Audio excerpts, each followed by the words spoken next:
Hi guys, போன வீடியோவோட வினரான Cavin's milkshake கூட பிரிட்டானியா மில்க் ஷேக்கையும் மில்கி மிஸ்ட் மில்க் ஷேக்கையும் மோத விட்டு யாரு வின்னர் அப்படின்னு இப்போ ஃபைனலைஸ் பண்ணிடலாம். இப்போ கவின்ஸை கிளாஸ்ல ஊற்றிடலாம்.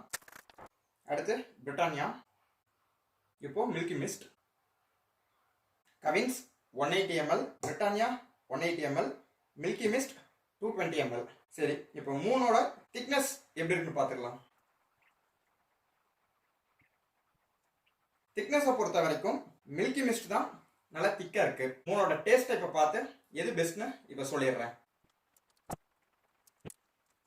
மூணையும் குடிச்சு பார்த்ததுல மில்கி மிஸ்ட் கரெக்டான ஃபிளேவரா கரெக்டான காம்போசிஷன்ல இருக்கு. சாக்லேட் ஃபிளேவர் கவின்ஸ்ல கொஞ்சம் அதிகமா இருக்கு, பிரிட்டானியால கொஞ்சம் அதிகமாக தான் இருக்கு. பட் அதே சமயம் கொஞ்சம் கெமிக்கல் வாசம் பிரிட்டானியால இருக்க மாதிரி நான் ஃபீல் பண்றேன்.